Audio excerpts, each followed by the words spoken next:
Hello students, I am Anurag Rai. In this video, I am going to explain the remaining part of Chapter 2 English Literature Snapshots NCERT Class 11th. The name of the chapter is The Address, written by Marga Menko. In my previous video, I have already explained about half of the same chapter. In this video, I am going to explain the remaining part. But before translating the remaining part from English to Hindi, I would like to tell you about the previous part which I have already explained. तो students, पिछले भाग में यानी इस chapter के first part में मैंने आपको बताया था कि लेखिका मार्गा मिनको हॉलैंड देश की एक नागरिक होती है, धर्म से जो है वो यहूदी महिला होती है और सेकेंड वर्ल्ड वॉर के दौरान जर्मनी का क्रूर शासक हिटलर और उसकी नाज़ी सेना यहूदियों को मार रहे थे, काट रहे थे और खदेड़ कर भगा रहे थे। तो उस वक्त लेखिका की माँ को ये भय था कि कभी उन्हें उनका घर छोड़कर जाना पड़ा तो उनकी घर की सारी चीज़ें, यादगार चीज़ें वो कहाँ जाएंगी। तो इसलिए उन्होंने अपनी एक परिचित की महिला मिसेस डोरलिंग, जो कि यहूदी नहीं थी, और मिसेस डोरलिंग जिनको कि मारे जाने या भगाए जाने का ख़तरा नहीं था, उनके घर पर लेखिका की माँ अपने घर के सामान, क्रॉकरी, बर्तन, चांदी के कटलरीज़ आदि इन सबको रखवा देती हैं, ये सोचकर कि भविष्य में कभी हम वापस बचकर आ गए तो हमारा ये सामान हम मिसेस डोरलिंग के घर से वापस ले पाएंगे। और पिछले पार्ट में मैंने आपको ये भी बताया था कि काफ़ी लंबे समय बाद लेखिका की माँ, उसके पिता, भाई आदि तो नहीं रहे, लेकिन लेखिका किसी तरह से बचकर आने में कामयाब रही।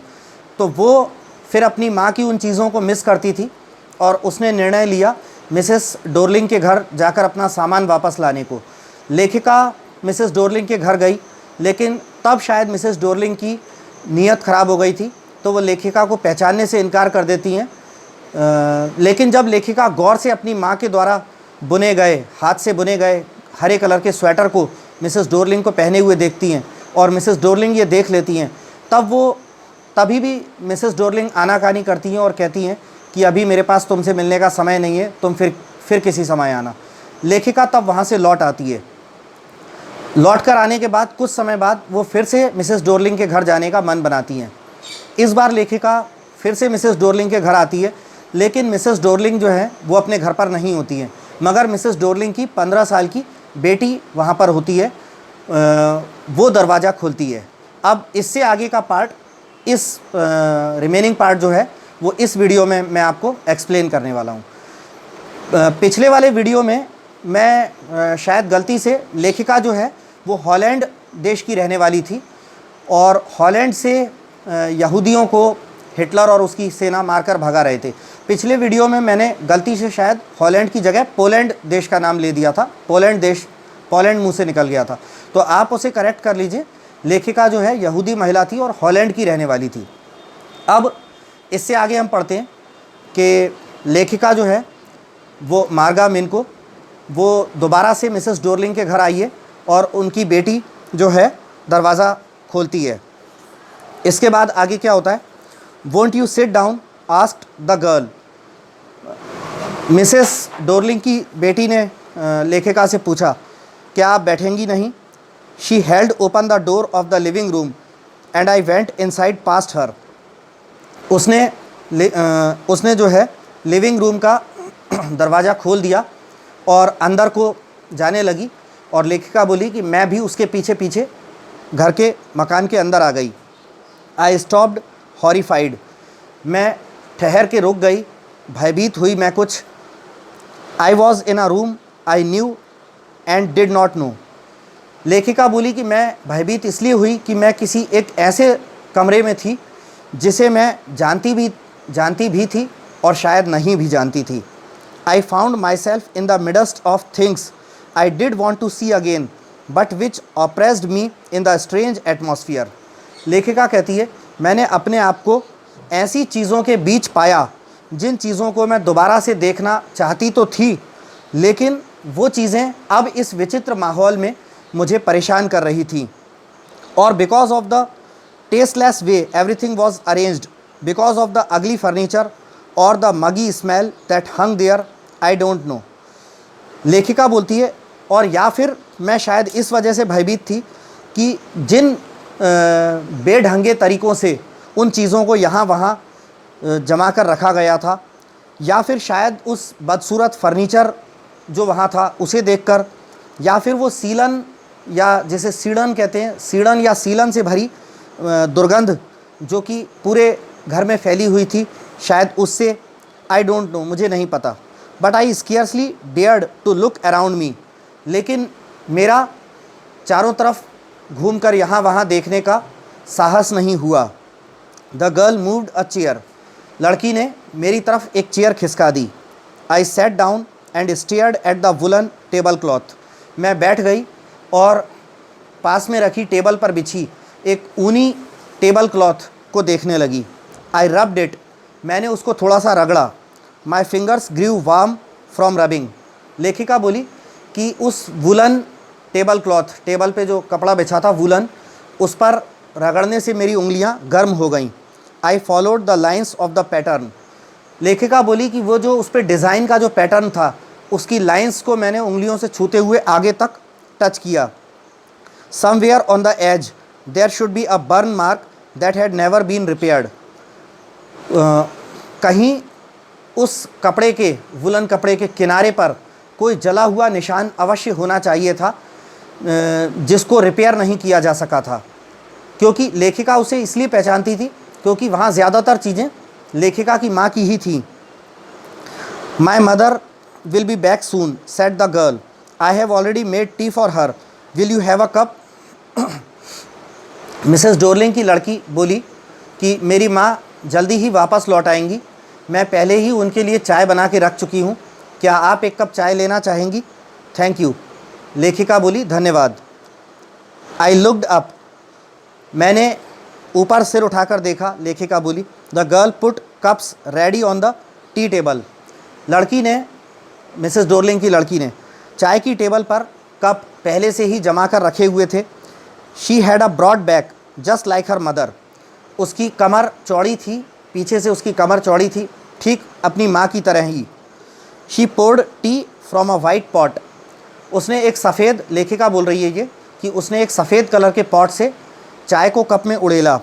All it had was a gold border on the lid, I remembered, लेखिका बोली, मुझे ध्यान आया कि उसके ढक्कन पर कहीं गोलाई में सुनहरे कलर की बॉर्डर होनी चाहिए थी चाय के पॉट पर। She opened a box and took some spoons out, उसने एक बॉक्स खोला लड़की ने और उसमें से कुछ चम्मचें बाहर निकाली। That's a nice box, I heard my own voice, it was a strange voice as though each sound was different in this room. लेखिका ने उस लड़की से बोला, ये बहुत ही अच्छा बॉक्स है, लेकिन वहाँ इको की वजह से, साउंड गूंजने की वजह से लेखिका को अपनी ही आवाज़ खुद सुनाई दी। वो एक अजीब सी आवाज़ थी, लेखिका को लग रहा था कि जैसे उस कमरे में हर एक आवाज़ एक विचित्र सी आवाज़ हो। Oh you know about them, she had turned round and brought me my tea, वो लड़की बोली, अरे आप इस बॉक्स को जानती हैं? वो पीछे मेरी तरफ मुड़ी और मुझे मेरी चाय लाकर दी। शी लाफ्ड, वो लड़की मुस्कुराकर बोली, my mother says it is antique, we have got lots more. She pointed round the room, see for yourself, वो लड़की हंसते हुए बोली कि मेरी माँ कहती हैं कि ये एंटीक आइटम है, यानी बहुत पुरानी और कीमती चीज़ें जो होती हैं, पुराने ज़माने की कीमती चीज़ें जिन्हें एंटीक बोलते हैं, एंटीक आइटम्स। तो लड़की बोली कि मेरी माँ कहती हैं कि ये एंटीक आइटम है, हमारे पास ऐसे बहुत सारे हैं। उसने कमरे में उंगली से इशारा करते हुए, दिखाते हुए लेखिका को बोला कि देखिए, आप खुद देख सकती हैं। और वो लड़की, मिसेस डोरलिंग की लड़की, नहीं जानती थी कि वो ज़्यादातर सामान तो लेखिका का ही था।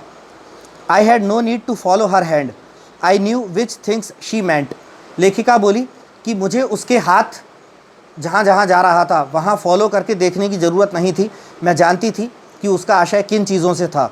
I just looked at the still life over the tea table. मैंने चाय की टेबल पर ठहरी हुई सी ज़िंदगी को देखा। As a child I had always fancied the apple on the pewter plate. लेखिका बोली कि बच्ची जब मैं थी तब मैं जस्ते की प्लेट पर सेब रखा हुआ देखना, खाने की टेबल पर जस्ते की प्लेट में सेब रखा हुआ, एप्पल रखा हुआ देखना मुझे बहुत पसंद आता था। We use it for everything she said. वो लड़की बोली कि हम इन प्लेट्स को हर चीज़ों के लिए, हर एक काम के लिए इस्तेमाल करते हैं। Once we even ate off the plates hanging there on the wall. I wanted to so much but it wasn't anything special. लेखिका बोली कि एक बार हमने उन प्लेट्स में खाया भी था जो प्लेट्स वहाँ टंगी हुई हैं, और लेकिन अब ये मेरे लिए कोई इतनी विशेष चीज़ नहीं है। I had found the burn mark on the tablecloth. The girl looked questioningly at me. तो लेखिका बोली कि वो जो टेबल पर जो टेबल क्लॉथ बिछा था, ऊनी टेबल क्लॉथ बिछा था, जिसके लाइंस के पैटर्न पर लेखिका हाथ घुमा रही थी और शायद वो बर्न मार्क, जला हुआ निशान ढूंढ रही थी। तो लेखिका को वो बर्न मार्क मिल गया। The girl looked questioningly at me. लड़की ने मन में जिज्ञासा भरे, सवालों से भरी जिज्ञासा वाले तरीके से उस लड़की ने लेखिका को देखा। Yes I said, you get so used to touching all these lovely things in the house you hardly look at them any more. लेखिका बोली कि हाँ, घर में इन सब प्यारी चीज़ों को छूने के आप इतने ज़्यादा आदी हो जाते हैं कि फिर आप उन्हें मुश्किल से ही देखते हैं। You only notice when something is missing. आप इन चीज़ों पर ध्यान सिर्फ तब देते हैं जब कोई चीज़ गायब हो जाती है। Because it has to be repaired और because you have lent it for example. लेखिका बोली उदाहरण के लिए, क्योंकि जब उन चीज़ों को सुधारना होता है आप उन चीज़ों पे तब ध्यान देते हो जब वो गायब हो जाती हैं, क्योंकि जब उन्हें सुधारना हो, उनको कोई रिपेयर करना हो, या फिर कोई चीज़ आपने किसी को उधार दे दी हो, तब जब आपको वो चीज़ें नहीं मिलती हैं घर में, तब आप इन पर ज़्यादा ध्यान देते हो। आगे लेखिका बोलती है, again I heard the unnatural sound of my voice and I went on. I remember my mother once asked me if I would help her polish the silver. लेखिका बोली कि दोबारा से मुझे उस कमरे में विचित्र सी अपनी ही आवाज़ गूंजती हुई सुनाई दी। लेखिका बोली कि मुझे ध्यान आ रहा है कि एक बार मेरी माँ मुझसे बोल रही थी कि मैं उन्हें वो चांदी के आइटम पॉलिश करने में उनकी मदद कर दूं। It was a very long time ago and I was probably bored that day और perhaps I had to stay at home because I was ill as she had never asked me before. लेखिका बोली कि ये बहुत लंबे समय पुरानी बात हो गई है और संभवतः मैं शायद बोर हो रही थी, और शायद इसलिए भी कि मैं काफ़ी दिनों से बीमार थी और अपने घर आई हुई थी और घर पर ही बैठी रहती थी, बोर होती थी। इसलिए मेरी माँ ने मुझे ऐसा बोला कि वो चांदी के आइटम्स को पॉलिश करवाने में मैं उनकी मदद कर दूं, और क्योंकि ऐसा उन्होंने पहले कभी नहीं बोला था, क्योंकि माँ को लगा कि बैठी बैठी बोर हो रही है तो चलो कुछ काम में हाथ बटा लेगी, चांदी के आइटम्स को पॉलिश करवाने में मदद कर लेगी। I asked her which silver she meant and she replied surprised that it was the spoons, forex and knives of course. लेखिका ने पूछा अपनी माँ से कि कौन सी चांदी, तो माँ ने बड़े ही आश्चर्यचकित होते हुए जवाब दिया कि अरे ये चांदी के जो कटलरी आइटम्स हैं, ये छुरी, कांटे वाली चम्मच और चम्मचें, ये जो हैं कटलरी सेट की, ये चांदी के हैं। And that was the strange thing I didn't know the cutlery we ate off every day was silver. लेखिका बोली कि और ये बहुत विचित्र बात थी, मुझे तो उस माँ के उस बार बताने से पहले पता ही नहीं था कि हम जिन कटलरी से, छुरी, कांटे, चम्मच से खाते थे वो चांदी के थे। The girl laughed again. लेखिका की बातें सुनकर वो लड़की फिर से हंसी। I bet you don't know it is either. I looked intently at her. लड़की हंसकर बोली लड़की हंसते हुए लेखिका से बोली कि मैं शर्त लगाकर कह सकती हूँ कि आपको अभी भी इन वस्तुओं के बारे में नहीं मालूम है। What we ate with, she asked. उसने लेखिका से पूछा कि हम किससे खाते हैं। वेल डू यू नो, तो लेखिका ने पूछा कि मुझे नहीं मालूम, क्या तुम्हें मालूम है, आप बताइए। She hesitated, she walked to the sideboard and wanted to open a drawer. I look, it is in here. वो लड़की थोड़ा हिचकिचाई और एक अलमारी की तरफ बढ़ी और एक दराज को, एक ड्रॉवर को खोलना चाहती थी और बोली कि मैं देखती हूँ, ये इसमें पड़ी हैं। आई jumped up, I was forgetting the time, I must catch my train. तभी लेखिका को कुछ ध्यान आया और लेखिका आश्चर्य से उछल पड़ी। वो बोली कि अरे मैं तो भूल ही गई थी, मेरी ट्रेन का, मेरे वापस जाने का समय हो गया है, मेरी ट्रेन का समय हो गया है। She had her hand on the drawer, don't you want to wait for my mother. उस लड़की का हाथ ड्रॉवर पर, दराज पर ही था और उसने लेखिका से बोला कि क्या आप मेरी माँ से मिलने का इंतज़ार करने के लिए नहीं रुकेंगी। No, I must go, I walked to the door, the girl pulled the drawer open, I can find my own way. लेखिका बोली कि नहीं, अब मुझे जाना ही होगा, और लेखिका दरवाजे की तरफ जाने लगी। तब तक लड़की खींचकर उस ड्रॉवर को बाहर निकाल चुकी थी।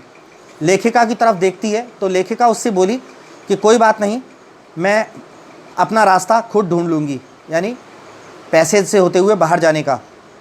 As I walked down the passage I heard the jingling of spoons and forks.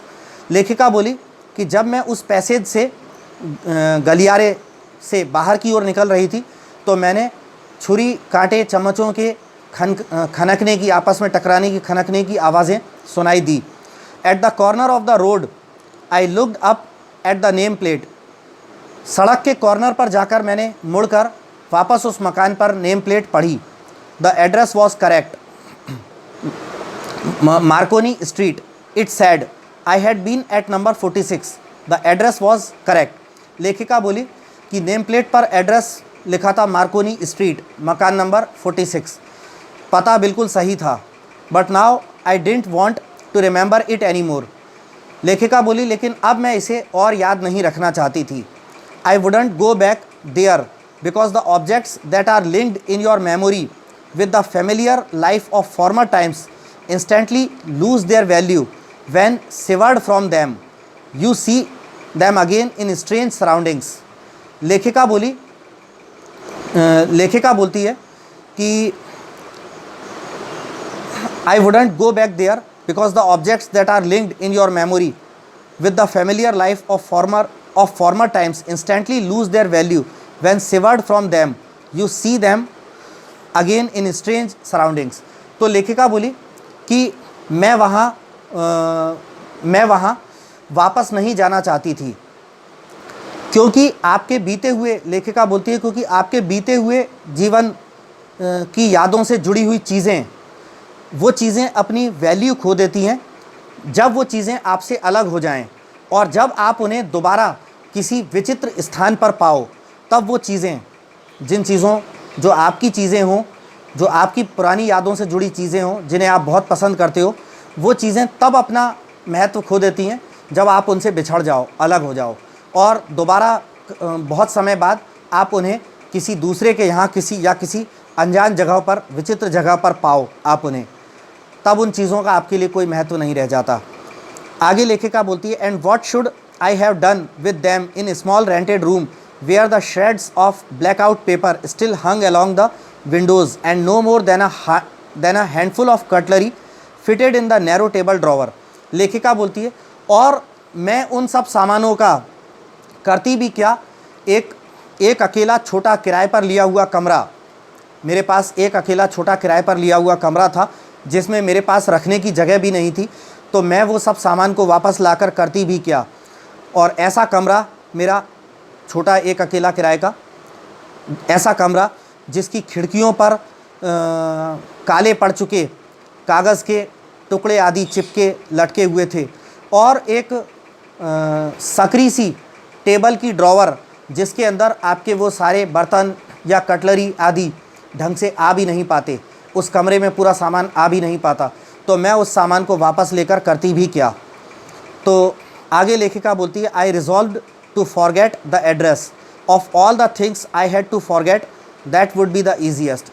लेखिका ने कहा कि मैंने हमेशा के लिए अपने मन में उस पते को भुला देने का निश्चय किया, और वो सारी चीज़ें जो पुराने समय की, अतीत की यादों से जुड़ी चीज़ें जो मुझे सताती थी, जिन्हें मैं भूल जाना चाहती थी, उन चीज़ों में ये सब चीज़ें भूलना मुझे लगा बहुत आसान था।